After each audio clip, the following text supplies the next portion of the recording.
Hello students, आज हम लोग डिस्कस करेंगे AC circuit containing only an inductor. सबसे पहले इस डायग्राम को देखते हैं जो कि हमारा टॉपिक पर बेस्ड है। This is an AC source and circuit has on one inductor. और साथ साथ ध्यान देंगे, अभी हम लोग इसके मेन थ्योरेटिकल पार्ट पर आएंगे। वहाँ पर ये ऑलरेडी मेंशन होता है, this inductor has zero resistance. ऐसा इसे मान लिया जाता है कि इसमें रेजिस्टेंस है नहीं, और इसके अकॉर्डिंग हमारा थ्योरी आगे बढ़ता है। और ये इसका कॉरस्पॉन्डिंग फेजर डायग्राम है जिसे हम लोग समझेंगे, फिर बात करेंगे कि ये ऐसा कैसे बना है। चलिए, so let us start. AC circuit containing only an inductor. AC circuit containing only an inductor, आप देख पा रहे हैं एक एसी सर्किट है जिसमें केवल एक इंडक्टर है। Right, figure shows an inductor of induced L, shows an inductor of inductance L connected to a source of alternating EMF that is given by E equal to E naught sin omega t। ये हमें मालूम है। Next is, we assume that the inductor has negligible resistance। ऐसा हम लोगों ने मान लिया कि रेजिस्टेंस नेग्लिजिबल है, नहीं के बराबर है, जीरो के बराबर है। Thus the circuit is purely inductive AC circuit, as the alternating current flows through the inductor. A backup EMF minus L di by dt is set up which opposes the applied EMF। देखिए, आपको मैं एक बार फिर से समझाता हूँ। ये चीज़ हम लोगों ने बात किया था जब सेल्फ इंडक्शन टॉपिक हमने स्टडी किया था पिछले chapter, that is electromagnetic induction. वहाँ पर हम लोग सेल्फ इंडक्शन पर बात करते हैं। तो क्या होता है कि जैसे ही सोर्स की वजह से इलेक्ट्रिक करंट सप्लाई होता है, तो ये जो इंडक्टर है यहाँ पर ईएमएफ सेटअप होता है, ईएमएफ जनरेट होता है, और इस ईएमएफ का जो डायरेक्शन होता है इस सोर्स वाले ईएमएफ के अपोजिट होता है। अगर आप करंट की बात करें तो सोर्स का जो करंट है इस पूरे सर्किट का मेन करंट, उसके अपोजिट डायरेक्शन में इंड्यूस्ड करंट बनता है, उसका डायरेक्शन होता है। तो उसके अकॉर्डिंग क्योंकि ये टॉपिक थोड़ा उस वाले पार्ट का है सेल्फ इंडक्शन का, आप उसे देखेंगे तो आपको बहुत अच्छे से समझ में आ जाएगा कि यह सेल्फ इंडक्शन क्या है। और ये जो रिलेशन आप देख पा रहे हैं इंड्यूस्ड ईएमएफ, वो आपको वहाँ से मिल जाएगा। This is equal to minus L D I by D T. चलिए आगे, अब हम लोग आगे बढ़ते हैं। नेट इंस्टेंटेनियस ईएमएफ, इस सर्किट में आप देखिए एक ईएमएफ जो सोर्स की वजह से है, that is E naught sine omega T, और एक ईएमएफ है minus L D I by D T जो इंड्यूस्ड हुआ है। इसका डायरेक्शन इसके अपोजिट है, तो नेट करने का मतलब दिस माइनस दिस हो जाएगा। और आगे बढ़ते हैं, क्या है यहाँ पर, so this is E minus L D I by D T, that is the net instantaneous E M F. अब आगे क्या बोला जा रहा है, but this E M F must be zero because there is no resistance in the circuit. देखिए, ये बात आया है किरचॉफ्स लूप लॉ से, किरचॉफ्स लूप रूल से। वहाँ पर क्या कहता है कि आप एक सर्किट है, सर्किट में जितने सारे ईएमएफ है उन्हें आप जोड़ लीजिए, और जितने सारे रेजिस्टेंस हैं, क्योंकि अगर सर्किट सीरीज है तो चलिए उनका प्रोडक्ट आई आर ऐसे करके बनेगा। तो क्योंकि आपको रूल जरूर मालूम होगा, sum of E M F is equal to sum of the product of resistances. तो ऐसे करके जो किरचॉफ ने अपना एक लूप रूल बतलाया है, उसके अकॉर्डिंग हम लोग बात कर रहे हैं। जो नेट ईएमएफ है, क्योंकि यहाँ पर रेजिस्टेंस है नहीं, ऑलरेडी यहाँ मेंशन है इट हैज़ नेग्लिजिबल रेजिस्टेंस। आप रेजिस्टेंस को जीरो समझिए। तो ईएमएफ तो है लेकिन रेजिस्टेंस नहीं है, तो आप आईआर का वैल्यू क्या लिखेंगे, दैट इज जीरो। और ईएमएफ का वैल्यू क्या लिखेंगे, नेट ईएमएफ का value E naught sine omega T minus L D I by D T. इसका जो करस्पॉन्डिंग ईएमएफ होगा जो हमें मिला है, and it is minus L D I by D T.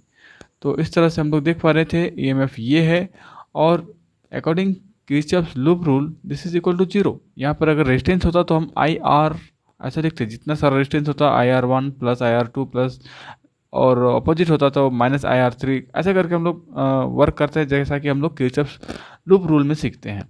अब इसी को थोड़ा सा और हमें एक्सप्लेन करना है। E M F equal to L D I by D T. कई बार आप देखेंगे कई सारे बुक्स में और कई सारे ट्यूटर्स सीधे यहाँ से स्टार्ट करते हैं, लेकिन इसके पीछे की बात इसको भी समझना जरूरी है। और आगे हम लोग बढ़ते हैं।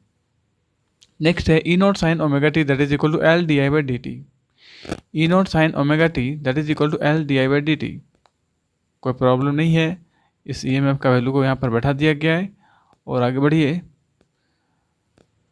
अब देखिए हमें क्या करना है, हमें देखिए जितने सारे आप फेजर्स डायग्राम पढ़ेंगे उसमें सर्किट में थोड़ा थोड़ा चेंज होगा। कभी सर्किट में रेजिस्टेंस होगा, कभी सर्किट में सिंगल इंडक्टर होगा, कभी आपके सर्किट में सिंगल कैपेसिटर होगा, कभी उसके बाद मिक्सअप होने शुरू होंगे कि सर्किट मिलेगा जिसमें आपको इंडक्टर और कैपेसिटर दोनों होंगे, फिर मिलेगा कैपेसिटर, इंडक्टर और रेजिस्टेंस तीनों होंगे। तो जो भी केसेस हो, हर केसेस में आपको दो काम करना है। एक है ईएमएफ का जो एक्सप्रेशन है उसे आप देख लीजिए कैसे फाइंड होगा, जो भी सिचुएशन है उसके अकॉर्डिंग। सेकेंड, हमें देखना होगा कि इसका जो करस्पॉन्डिंग करंट है वह क्या होगा, उसका एक्सप्रेशन क्या होगा। और हर बार हम देखेंगे कि वह जो ईएमएफ है उसमें जो फेज़ है, फेज़ एंगल वह कैसा है। जैसा कि आप देख पा रहे हैं यहाँ पर अभी हमने देखा ओमेगा टी के रेस्पेक्ट में हमें नज़र आया। और करंट का फेज एंगल क्या है, क्या वह सेम है या फिर उनके फेज एंगल में कुछ लेगिंग और लीडिंग का बात है, कोई डिफरेंट है। तो ये चीज़ हमें देखना पड़ता है। तो अब हमें समझ में आ गया कि ईएमएफ को हम लोगों ने जीरो है नेट ईएमएफ ऐसा किर्चॉफ लूप रूल के अकॉर्डिंग हम लोगों ने इस वाले बात को समझा। और आगे उसके बाद हमारा एम हो जाता है कि हम करंट को फाइंड कर लें। ईएमएफ तो हम लोगों ने देख लिया, E equal to E naught sine omega T. Current find करना है। करंट के लिए क्या करेंगे, इसे हम लोग लिख सकते हैं D I that is equal to E naught L sine omega T D T. कुछ नहीं करना है। अब आगे क्या करना है, नेट करंट, टोटल करंट कितना है उसके उसे जानने के लिए हमें इंटीग्रेट करना पड़ता है। और आप इसे इंटीग्रेट करिए तो आप यहाँ देख पा रहे हैं ये जो ई नॉट एल है ये तो ऑलरेडी कांस्टेंट है, और ये जो sign omega T D T है इसे आप इंटीग्रेट करेंगे। और साइन ओमेगा टी का जो इंटीग्रेशन होता है वह माइनस कॉस ओमेगा टी होता है। और जैसा कि रूल है जो आपका टाइम के साथ कोफिशिएंट है और दैट इज ओमेगा, वह सीधे डिनोमिनेटर में चला जाएगा। ठीक है। और नेगेटिव साइन तो समझ में आ रहा है क्योंकि साइन का जो इंटीग्रेशन होता है वो माइनस कोस होता है, उसके अकॉर्डिंग ये बन गया माइनस कोस ओमेगा टी और ये ओमेगा नीचे चला आया, ये according the rule of integration. Plus एक कांस्टेंट हमें रखना होता है जैसा कि इंटीग्रेशन का रूल है। अब हम बात करते हैं कि ये जो कांस्टेंट है थोड़ी देर के बाद हम दिखलाएंगे कि ये जीरो हो जाएगा। और ये जीरो होने का दो कारण है। एक कारण है कि अब हम बात करेंगे ये जो करंट है ओवर अ टाइम पीरियड, या आप कहिए ओवर अ कंप्लीट साइकिल। अपने फर्स्ट टॉपिक पर इधर हमने एक टॉपिक इसको डिस्कस किया है, AC current over a complete cycle that is equal to zero. तो ये कंप्लीट टाइम पीरियड पर जीरो हो जाएगा। और कोस ओमेगा टी या साइन ओमेगा टी, आपको लगता है आप सारे वैल्यू को लिखिए, कोस 0 डिग्री, कोस जो खास करके आप जानते हैं कोस 30 डिग्री, कोस 60 डिग्री, कोस 45 डिग्री, कोस 90 डिग्री, और आगे बढ़ते चलिए कोस 1t, ऐसा करके सारे वैल्यू को लिखेंगे तो क्या होगा कि सभी का एक नेगेटिव वैल्यू भी आपको मिलेगा वंस कंप्लीट साइकिल में। कोस 0 से 360 तक आप पहुंचेंगे तो सभी का एक अपोजिट वैल्यू वाला एंगल फेज आपको मिलेगा, फेज एंगल मिलेगा, और नेट जीरो हो जाएगा। क्यों जीरो होगा, पूरे एक साइकिल की हम बात कर रहे हैं। जैसे आप एक सिंपल समझ सकते हैं, अगर साइन 90 डिग्री का वैल्यू 1 है और साइन 270 का वैल्यू क्या है, -1। इस तरह से कॉस 0 डिग्री का वैल्यू 1 होता है, कॉस 180 का वैल्यू क्या होता है, -1। तो इस तरह से हर एक का एक अपोजिट होगा पूरे एक कंप्लीट साइकिल में, और कॉस ओमेगा टी का वैल्यू जीरो होगा क्योंकि हम लोग कंप्लीट साइकिल की बात कर रहे हैं, ओवर अ टाइम पीरियड की बात कर रहे हैं। तो ये दोनों उस केस में जीरो हो जाता है, तो कांस्टेंट भी हमारा यहाँ पर जीरो हो जाएगा। चलिए आगे हम लोग बढ़ते हैं। देखिए इसी बात को यहाँ समझाने का प्रयास किया गया है, इसे हम लोग ज़्यादा और बात नहीं करेंगे। So above equation must be zero, यही बात कहा गया, integration constant must be zero. Then I equal to minus E naught divided by omega L cos omega T, बगल में जो प्लस कांस्टेंट था वो तो जीरो हो गया।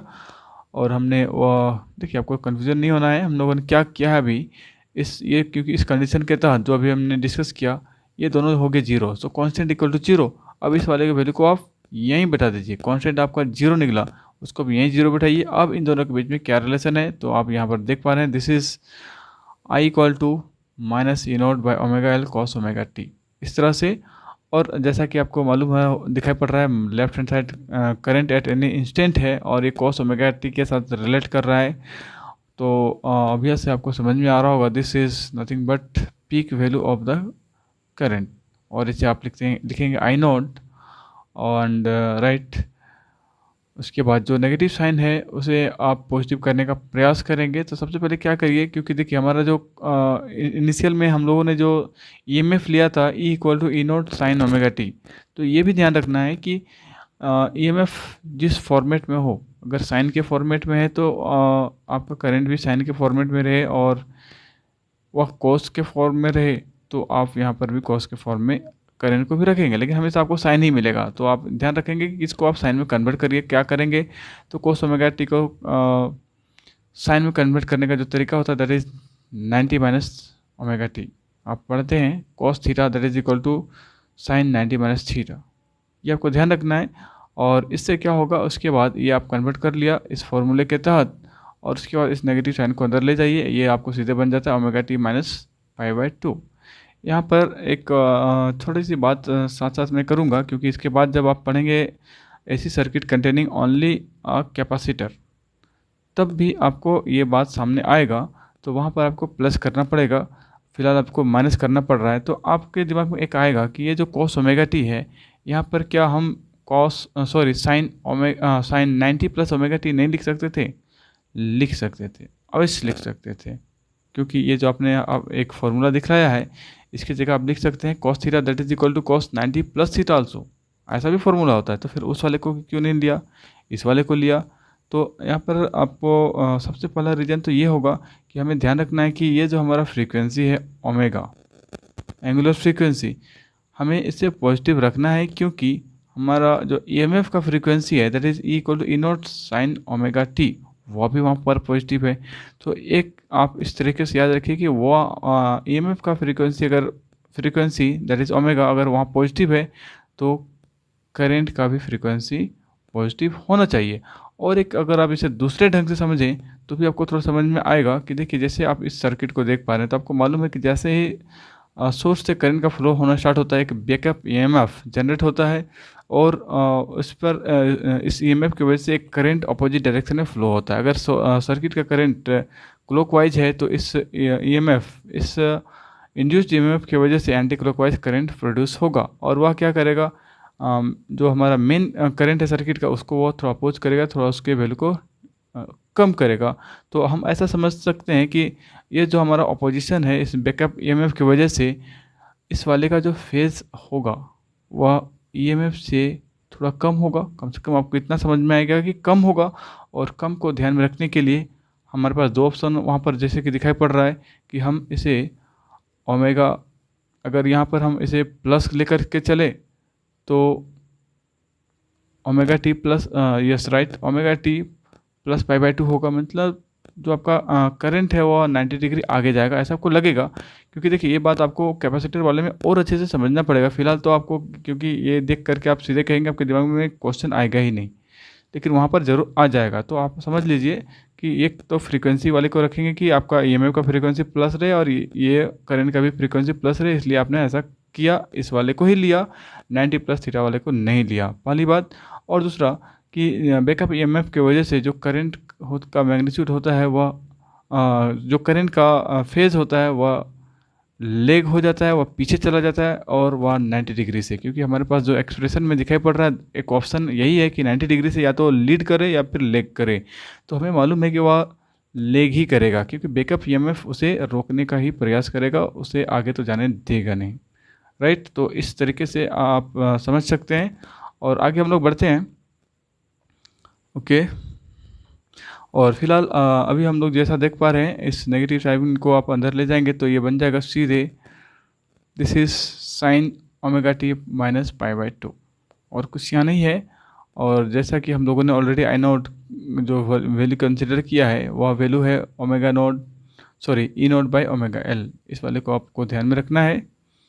और this value, this I note is called peak value of AC, इस सब। और ऑलरेडी हमें मालूम है आई नोट को हम लोग पीक वैल्यू कहते हैं, लेकिन फिलहाल इंडक्टर के केस में इसे हम लोग ई नोट बाय ओमेगा एल के टर्म्स में हमें याद रखना है कि क्योंकि हमें जब प्रॉब्लम मिलेगी तो ये हमारे काम में आएगा।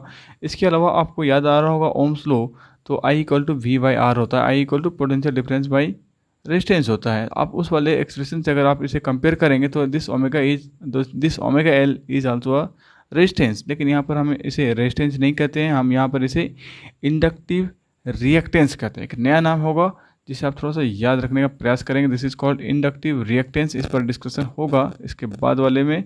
यस राइट, पहले हम लोग इसी पर बात करते हैं या फिर पहले इस पर बात किया जाए? ओके राइट, पहले इस पर, ठीक है।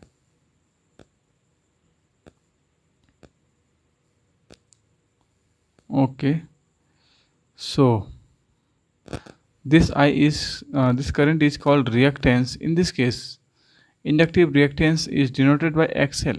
आपने अभी आपको मैंने बताया यह रिएक्टेंस कहाँ आपको नज़र आया था, तो मैं आपको दिखलाता हूँ।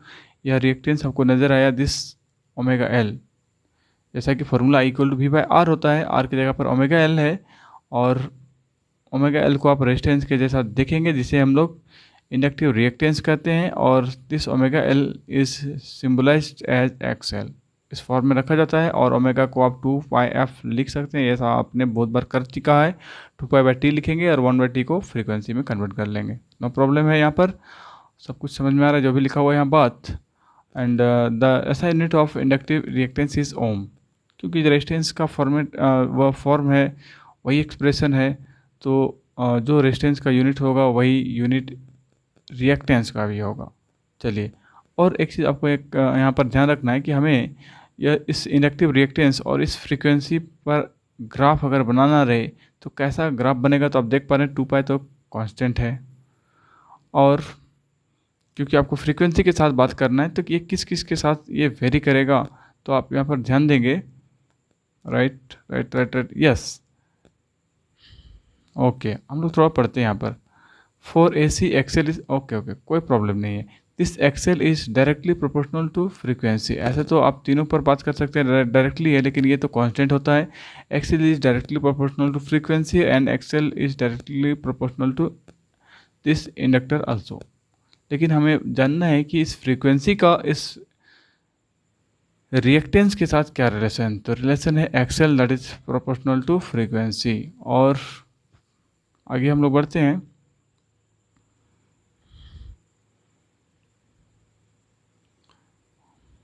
ओके राइट, उसके बाद यस राइट, ठीक है। एक आप देख पा रहे हैं फॉर DC डायरेक्ट करंट, क्योंकि अभी हमारा जो सर्किट है वह AC वाला है, लेकिन कहते हैं कि अगर डायरेक्ट करंट होता तो क्या फ्रीक्वेंसी क्या होता, तो ये 0 होता है, क्योंकि वहाँ पर तो करंट का डायरेक्शन चेंज ही नहीं होता है, वह वन डायरेक्शन में चलता है, ऑसिलेशन नहीं होता है, नंबर ऑफ ऑसिलेशन पर सेकेंड, जबकि एक ऑसिलेशन है ही नहीं तो फ्रीक्वेंसी बनेगा ही नहीं।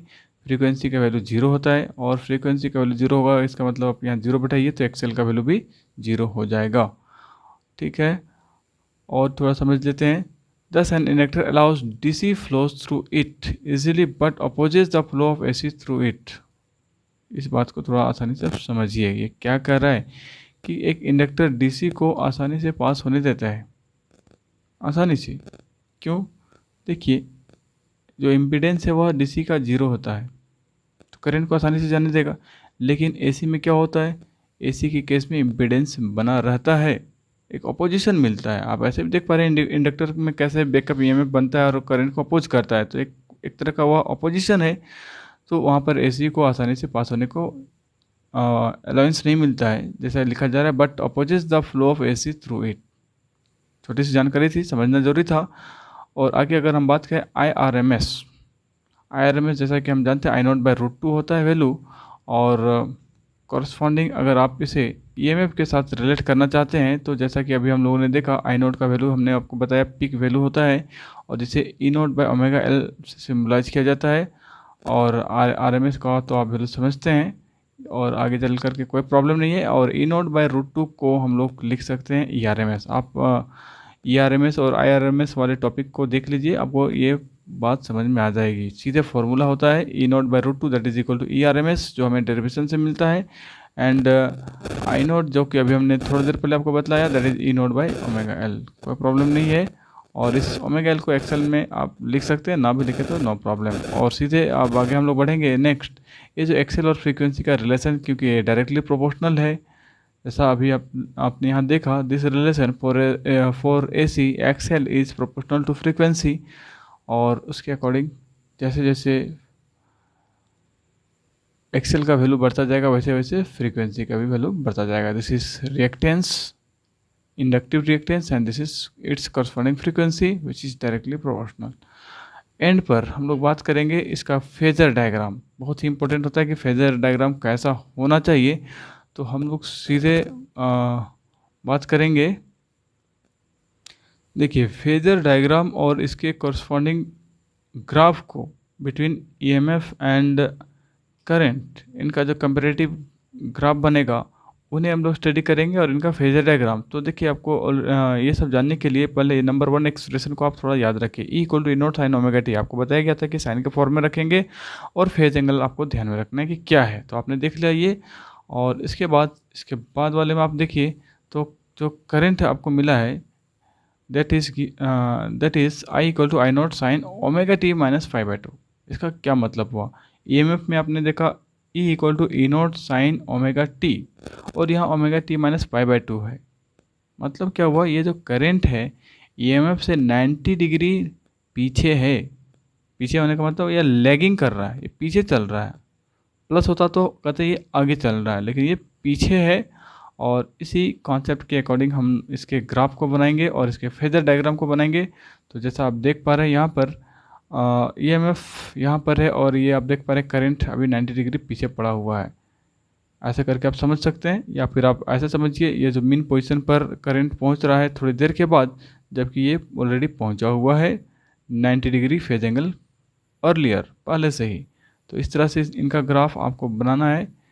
जब यह पीक 0 से स्टार्ट होगा तब यह 90 डिग्री पीछे होगा, फिर उस तरह से अपना साइनसोइडल नेचर दिखाते हुए ये आगे बढ़ेगा। दोनों का अपना एम्पलीट्यूड अलग है, इसलिए हम लोग अलग अलग एम्पलीट्यूड दिखाएंगे। और इनका जो कॉरस्पॉन्डिंग फेजर डायग्राम है, ये जो सबसे इम्पोर्टेंट हो जाता है।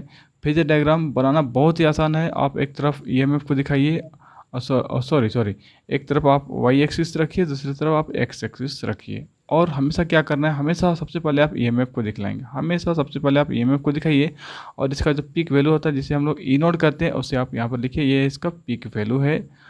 और अब क्या है, आपने इस लाइन से ईएमएफ को दिखला दिया, इसका value E equal to yes right, ये इसका पीक वैल्यू है ईएमएफ का। और आप देख पा रहे हैं यह जो एंगल है बना रहा है ईएमएफ, जो कि ओमेगा टी होता है। आपने शुरू में देखा E equal to E naught sine omega T, angle कितने का होता है? Omega T. तो हमने ओमेगा टी एक्स एक्सिस के साथ दिखला दिया। और आपको मैंने करंट के लिए बताया था, करंट का वैल्यू आपको मिला था I equal to I naught sine omega T minus 5/2।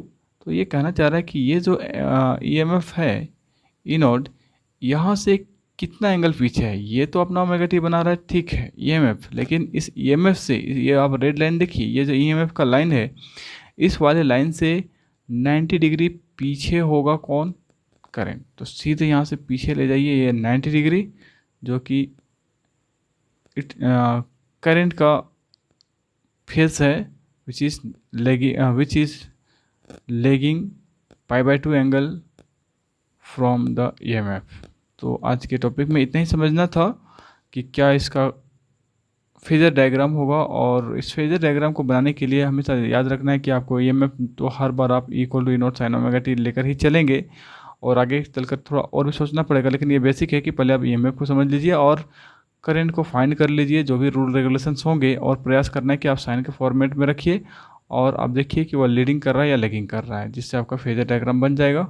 चलिए, आज के वीडियो में इतना ही। Thank you for watching.